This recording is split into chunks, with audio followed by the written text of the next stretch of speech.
মুভির শুরুতে দেখানো হয় ভার্জিনিয়ার একটি ছোট্ট শহরে পুলিশ একটি বাড়িতে গিয়ে ইনভেস্টিগেশন করছে, যেখানে তারা 3টি ডেড বডি পায় যাদের ভয়ানকভাবে হত্যা করা হয়েছে। ওই বাড়িতে বাইরে থেকে কোনো ব্যক্তির জোর করে ঘরে ঢোকার প্রমাণ পায়নি পুলিশ, কিন্তু ডেড বডিগুলোর পজিশন দেখে পুলিশ মনে করছিল তারা হয়তো এই বাড়ি থেকে বেরোনোর চেষ্টা করছিল, কিন্তু তার আগেই কোনোভাবে মারা যায়। পুলিশ বেসমেন্টে আরও একটি ডেড বডি পায়, যার গায়ে একটা সুতো পর্যন্ত ছিল না, আর কোনো আঘাতের চিহ্নও ছিল না। মেয়েটির পরিচয় পাওয়া যায়নি ঠিকই, কিন্তু পুলিশ ওর নাম দেয় জেন ডো। সেই থেকেই মুভিটির নাম হয় অটপসি অফ জেন ডো। অন্যদিকে টমি আর তার ছেলে অস্টিন একটি পুড়ে যাওয়া লাশের পোস্টমর্টম করছিল। টমির পূর্বপুরুষরাও এই কাজ করত, তাই টমি চায় তার ছেলে অস্টিনও যাতে পোস্টমর্টমের কাজটা শিখে নেয়। এরপরে আমরা দেখি অস্টিনের গার্লফ্রেন্ড এমা ওখানে আসে অস্টিনের সাথে দেখা করতে। আসলে আজ ওদের একটা ডেটে যাওয়ার প্ল্যান ছিল। এমা এসে ওদের কাজের জায়গা দেখতে যাওয়ায় অস্টিন বাধা দেয়, কিন্তু এমা না শুনেই ভেতরে ঢুকে ফ্রিজারের কাছে চলে যায় আর খুলে লাশ দেখতে চায়, কিন্তু অস্টিন বাবার ভয়ে কিছুতেই অ্যালাউ করে না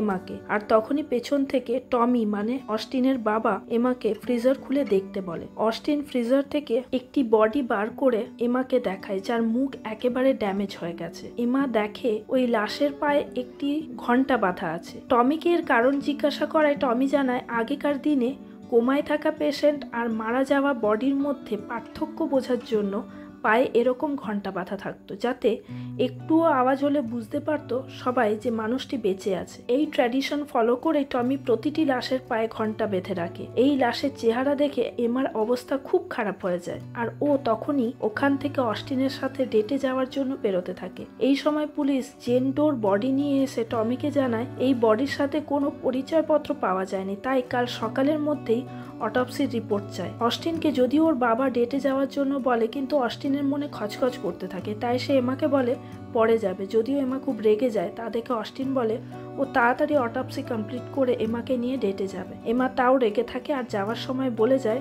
ও না এলে এমা নিজে রাতে এসেই অস্টিনকে নিয়ে যাবে। এরপর অস্টিন এসে দেখে টমি আর পুলিশ কথা বলছে, আর টমির পোষা বিড়ালটি ওই লাশ থেকে ভীষণ বাজেভাবে ডেকে যাচ্ছে, যার কারণে টমি বিড়ালকে অন্য জায়গায় রেখে আসতে বাধ্য হয়। পুলিশ টমিকে জানায় ওই বাড়িতে যে 4টি লাশ পাওয়া যায় তার মধ্যে 3 জনকে আইডেন্টিফাই করা গেছে, কিন্তু জেন ডোর কোনো ইনফরমেশন তাদের কাছে নেই। আর তার সাথে এও জানায় যেহেতু জেন ডোর লাশের গায়ে কোনো কাটা দাগ বা আঁচড় পর্যন্ত নেই, তাই আরো বেশি মিস্টেরিয়াস লাগছে তাদের কাছে এই মেয়েটিকে। তাই পুলিশ জানায় মিডিয়া এই কেস নিয়ে অনেক মাথা ঘামাচ্ছে, তাই কাল সকালেই আমাদের মিডিয়াকে স্টেটমেন্ট দিতে হবে। বাকিদের দেখে মোটামুটি মারা যাওয়ার কারণ বোঝা যাচ্ছে, কিন্তু এই মেয়েটিকে নিয়েই সমস্যায় পড়েছে। এই বলে পুলিশ ওখান থেকে চলে যায়। এবার অস্টিন আর টমি মিলে জেন ডোর বডি বাইরে বের করে আনে আর পোস্টমর্টেম প্রসেস শুরু করে। টমির কাছে থাকা রেডিওটি চালিয়ে দেয়, যেখানে ওয়েদার ফোরকাস্ট করা হচ্ছে, আর বলছে আজ থেকে 3-4 দিন ওয়েদার খুব ভালো থাকবে, ঝড় বৃষ্টির কোনো সম্ভাবনা নেই। যা শুনে নিশ্চিন্তে তারা অটপসির কাজ করতে থাকে। আর টমি অনুমান করে যে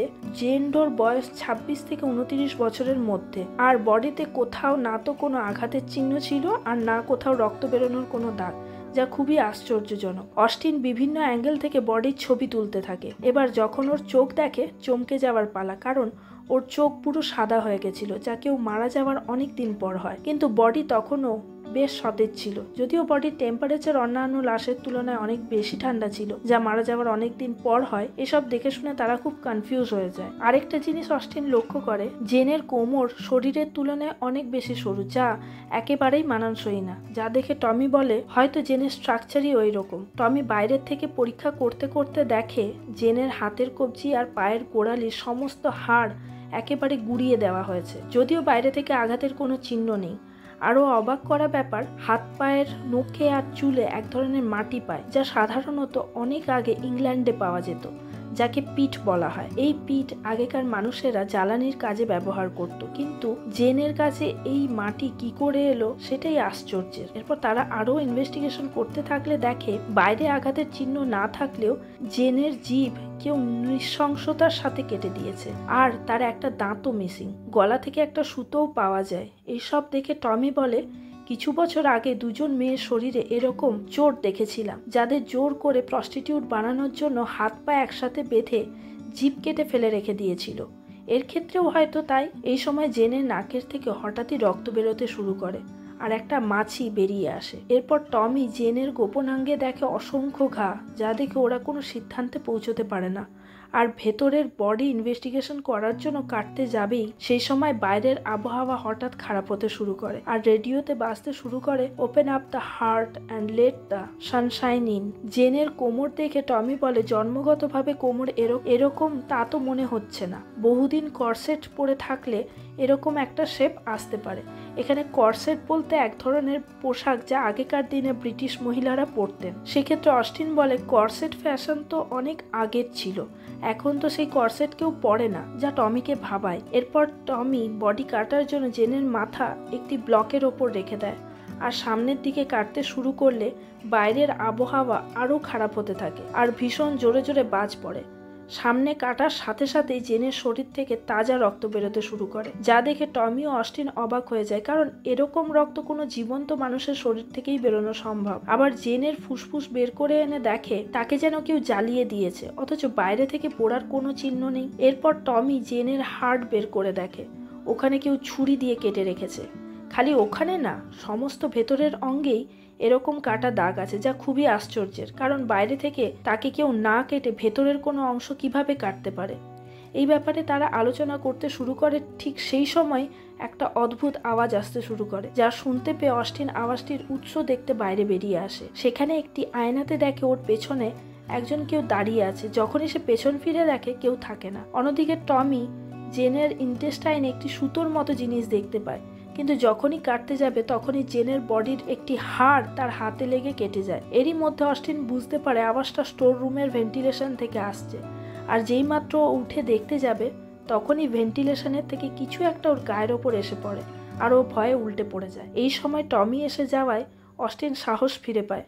আবার ভেন্টিলেশনে উঠে দেখে ওদের বিড়ালটি ক্ষতবিক্ষত অবস্থায় কাতরাচ্ছে, যা দেখে টমি ভীষণ কষ্ট পায় আর বিড়ালটির কষ্ট লাঘব করার জন্য বিড়ালটির ঘাড় মোটকে মেরে দেয়। ওকে চুল্লিতে জ্বালিয়ে আবার জেন্ডোর কাছে ফিরে আসে। জেনের ইন্টেস্টাইন কেটে ওরা একটা ফুল পায়, যা নর্থ ইউরোপেই পাওয়া যায়। ফুলটির নাম জিমসান উইড, যা খেলে মানুষের প্যারালাইসিস হয়ে যায়। এরপর টমি আরো ইনভেস্টিগেশন করতে থাকলে বাইরের ওয়েদার আরো খারাপ হয়ে যায়। ভয়ঙ্কর আবহাওয়ার কথা বলতে শোনায়। অস্টিন খুব বিচলিত হয়ে পড়ে আর ওর বাবাকে বলে আজ কাজ বন্ধ রেখে কাল যেন শুরু করে, কারণ ওর এই বিপদ সংকেতগুলো বারবার শুনতে ভালো লাগছে না। যা শুনে টমি বলে পুলিশ কাল সকালে এসেই রিপোর্ট চাইবে, তাই কাজ বন্ধ করা সম্ভব নয়। আর এও জানায় অস্টিন চাইলে চলে যেতে পারে, কিন্তু অস্টিন ওর বাবাকে ছেড়ে যেতে রাজি নয়। টমি জেনের ইন্টেস্টাইন থেকে একটি কাপড়ের টুকরো পায়, যার মধ্যে একটি দাঁত থাকে, যা জেনের সাথে মিলিয়ে দেখে জেনেরই মোলার টুথ, যার মিসিং ছিল। যে কাপড়টি ওরা পায় তা যেমনকে তেমনই ছিল, যদিও তার স্টমাক অ্যাসিডে গলে যাওয়ার কথা ছিল। ওই টুকরোটি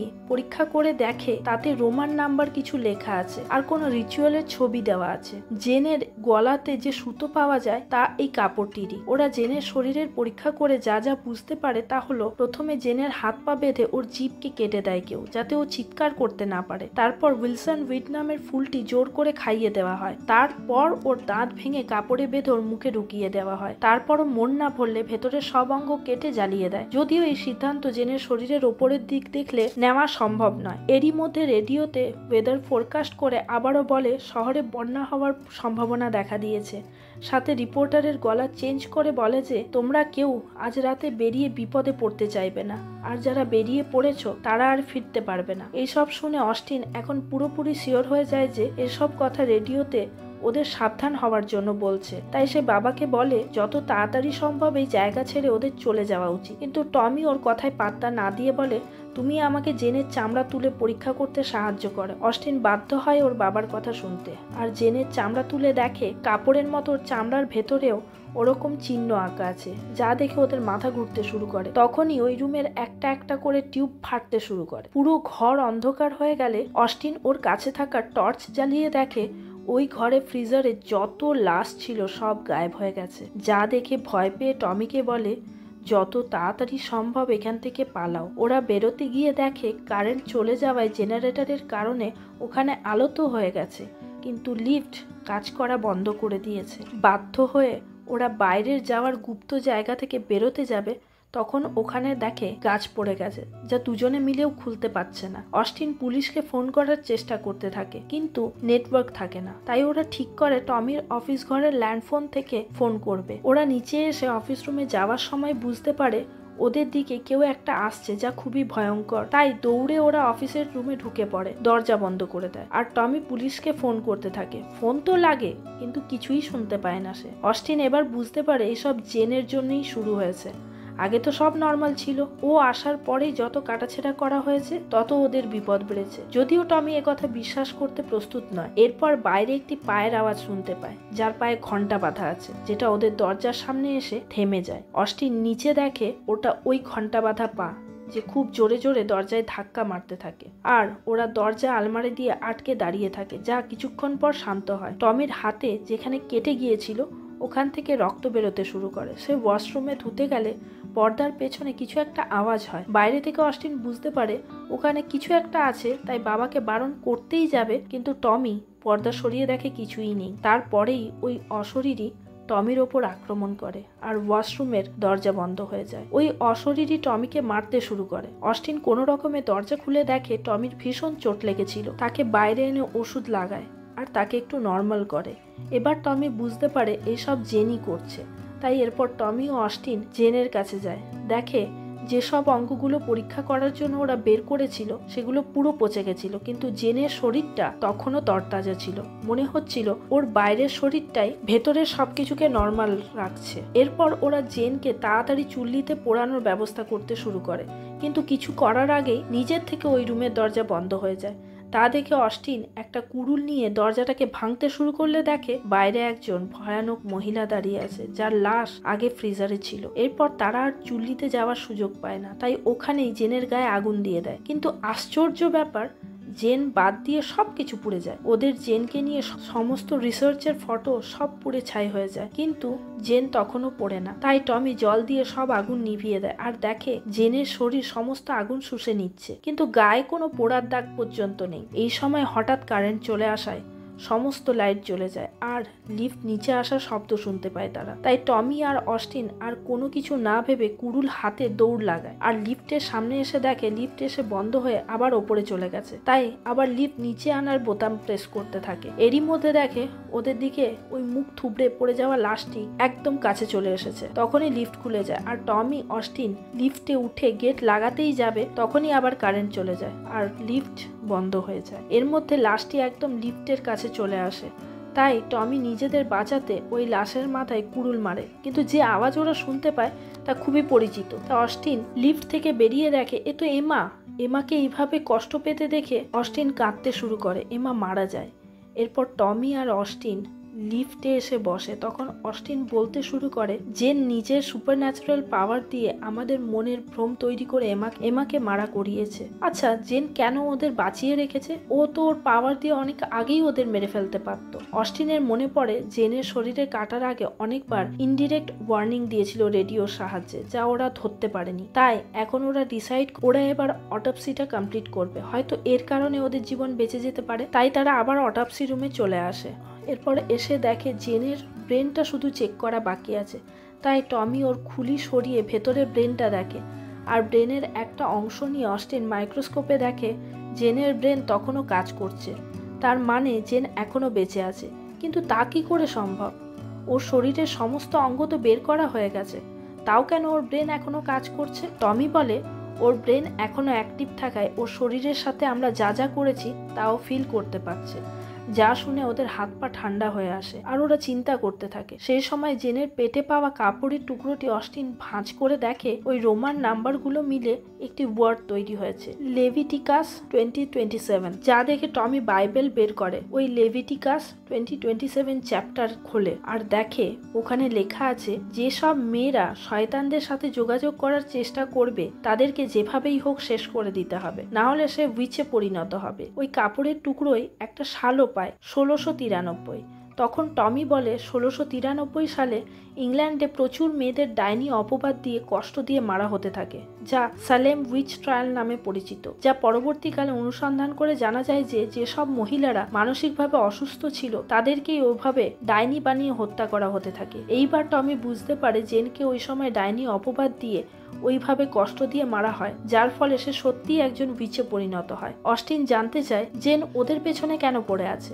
টমি বলে জেনের ব্রেন কাজ করতে থাকায় আমরা ওর সাথে যা যা কাটাছেড়া করেছি ও সবটাই উপলব্ধি করতে পারছে, তাই সে আমাদেরও ওইভাবে কষ্ট দিয়ে মারবে বলেই এতক্ষণ বাঁচিয়ে রেখেছে। এর মধ্যেই বাকি সব লাশগুলো দরজা পেটাতে শুরু করে আর অস্টিন ওদিকে দৌড়ে দরজা আটকাতে যায়। টমি আগেই বুঝতে পেরেছিল জেনকে আটকানো সম্ভব না, তাই সে জেনের সাথে একটা ডিল করে আর বলে টমিকে যত পারে কষ্ট দিক, যেন অস্টিনকে ছেড়ে দেয়। যা শুনে সমস্ত আওয়াজ, লাশেদের উপদ্রব সব বন্ধ হয়ে যায় আর টমির ওপর জেনের সাথে করা অত্যাচারগুলো হতে থাকে, যেমন হাত পা গুড়িয়ে দেওয়া, ভেতরের অঙ্গগুলো কেটে পুড়িয়ে দেওয়া। যাতে টমি ভীষণ কষ্ট পাচ্ছিল দেখে অস্টিন ছুরি দিয়ে ওর বাবাকে মেরে কষ্ট থেকে মুক্তি দেয়। অন্যদিকে টমির যে কষ্টগুলো হচ্ছিল তার থেকে জেনের শরীর পুরোপুরি সেরে উঠছিল, যেমন ওর হাতের পায়ের গুড়িয়ে দেওয়া হাড়গুলো ঠিক হয়, ওর শরীরের কাটাছেঁড়া অংশগুলো জুড়ে যাচ্ছিল, ওর চোখটা সাদা থেকে নর্মাল হচ্ছিল। কিন্তু অস্টিন টমিকে মেরে ফেলায় মাঝপথেই তা বন্ধ হয়ে যায়। সেই সময় ওই রুমের অবস্থা আবার আগের মতো হয়ে যায়, ভেতরের লাশগুলোও ঠিকঠাক চলে আসে। তখনই অস্টিন বাইরে থেকে পুলিশের গলা শুনতে পায় আর সে এসে বাইরের দরজা খুলতেই যাবে, কিন্তু তখন তা খোলা যাচ্ছিল না।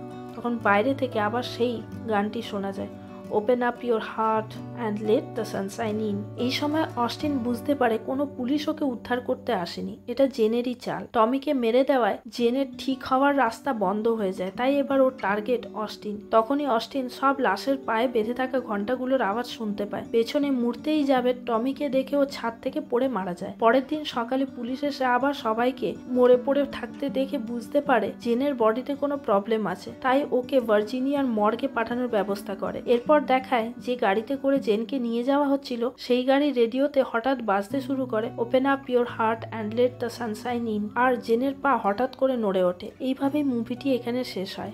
ভালো লাগলে একটা লাইক, শেয়ার, সাবস্ক্রাইব করে দিও। যারা বাংলাদেশ থেকে আমার ভিডিওটি দেখছো প্লিজ আমার চ্যানেলটিকে একটু সাবস্ক্রাইব করে দিও, চ্যানেলটিকে এগিয়ে নিয়ে যাওয়ার জন্য। Thank you.